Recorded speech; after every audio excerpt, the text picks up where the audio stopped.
plaintiff, Danielle Strickland, is a pharmacy technician, and she claims the defendant used to come to her job and flirt with her. Danielle claims she gave the defendant money to buy her a car, but he failed to come through with one, so she's suing to get her money back. Defendant Brian Thomas says Danielle is the promiscuous one who flirted with him, and she would even lick her lips when she saw him coming. Brian claims due to the plaintiff's antics, his girlfriend, who's with him in court today, suspected that they were cheating, and he denies owing her for anything. Start with you. Well, just to start, I just wanted to know, I don't understand. Why is she here? Because the last time I checked, he didn't have a girlfriend as much as he was coming to my job, seeing me all the time. How recent has he come to your job? Since the last time I've been there, which was around March, because I've been... So in March, he was coming to your job? Before March. But now he got a woman here with him. Right, I guess. That's a lie. That's a lie. That's a lie. That's a lie. He was coming to my job before March. Stop. That's a lie. Changes everything. That's a lie. Go ahead. I met him, I'm a pharmacy technician. I met him through my job. He used to come to my job all the time. Around July is when I started working there, so about... Of what year? 2013. All right, and he worked there also, you said? Nope, he was picking up prescriptions. Oh, okay. Go ahead. I met him, he was really nice. He was a cool person. I never had no issues with him. We were cool, he came to see me a few times. We chilled, we didn't have any problems with each other. He told me that he go get cars. So I didn't have a problem with that. Around tax time, I went to go get my money to get a car. He told me he went to the auction and did that. That was cool with me, I had no problem with that.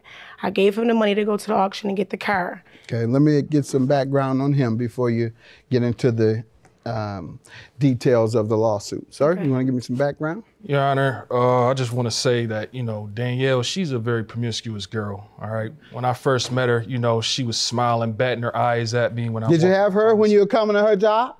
This was my girlfriend. I've been with her for 4 years, Your Honor. Oh, well then you definitely, when you were coming to her job, you were going with her. Oh, wait a minute. Did she know you were coming to her job? Yes, to fill my prescription. Just my girlfriend knew. My girlfriend knew that.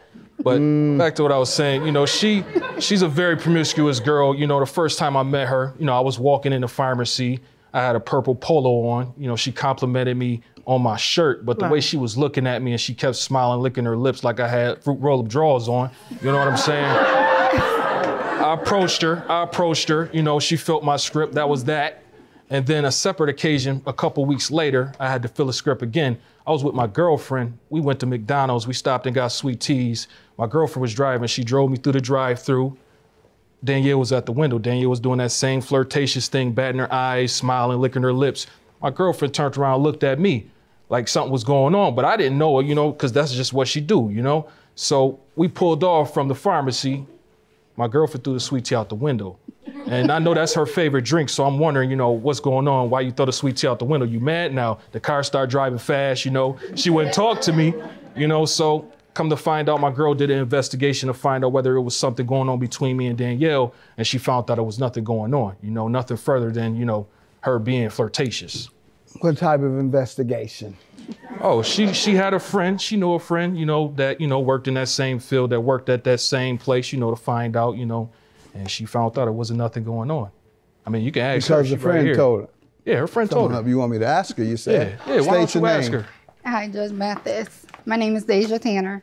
All right, ma'am, what do you say to these things? Well, I have a friend that worked at that same pharmacy. So, I went to him first because I want to make sure, if there's anything, you better tell me now. Right. So he told me, he was like, it's nothing between me and that girl. She always act this way when I come to here, So I asked my girlfriend, I was like, what type of girl is this? And she like, oh yeah, very flirty. That's the type of girl she is or whatever. She was like, it's probably nothing between her and your man. She was like, that's just how she is. All right. So right there. Did you hear your man say she was promiscuous? Yeah, I did hear that.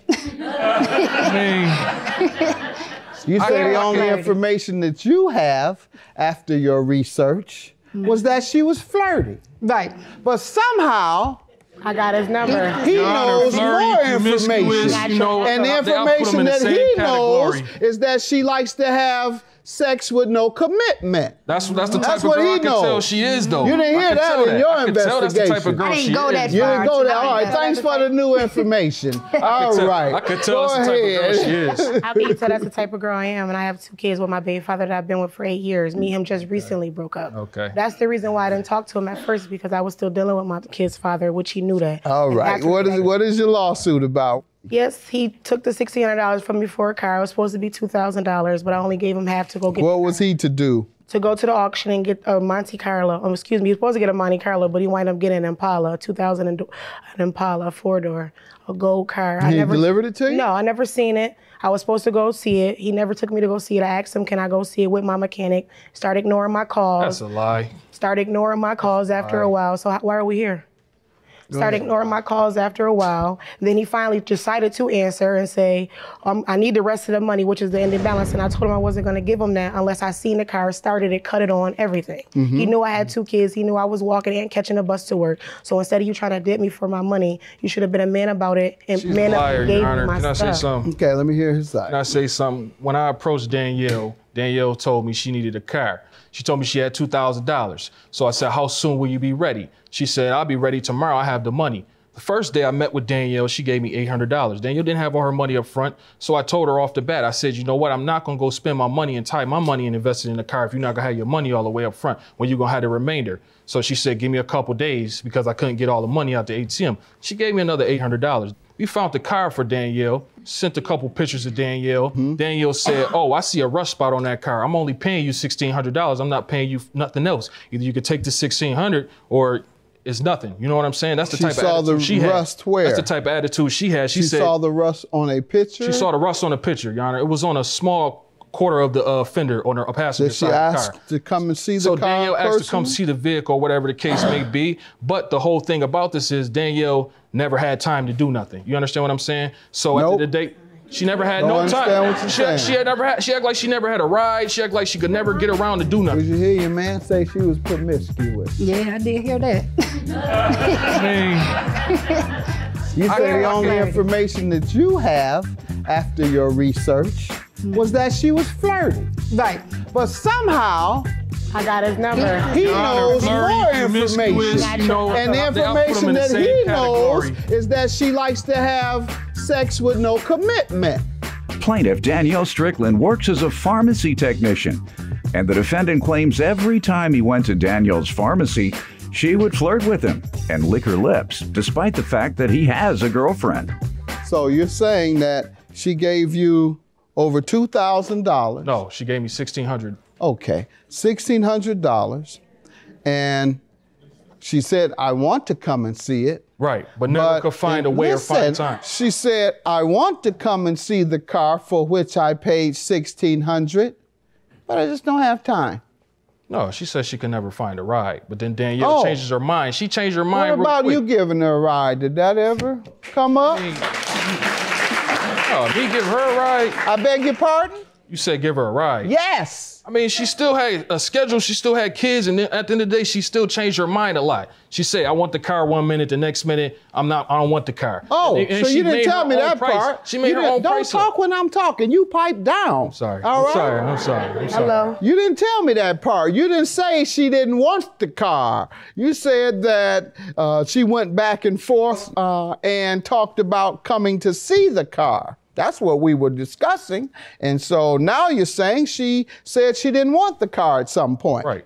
At what point did she say that? How many days after you purchased it did she say she didn't want it? The purchase wasn't even final yet with the vehicle because she didn't come up with How many days after she gave you 16? It was a couple days. Quiet and listen. How many days after she gave, shake your head, look down, and get thrown out if you do it one more time.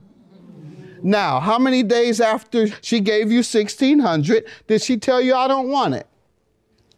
May have been a couple weeks. All right. Did she tell you why she was changing her mind?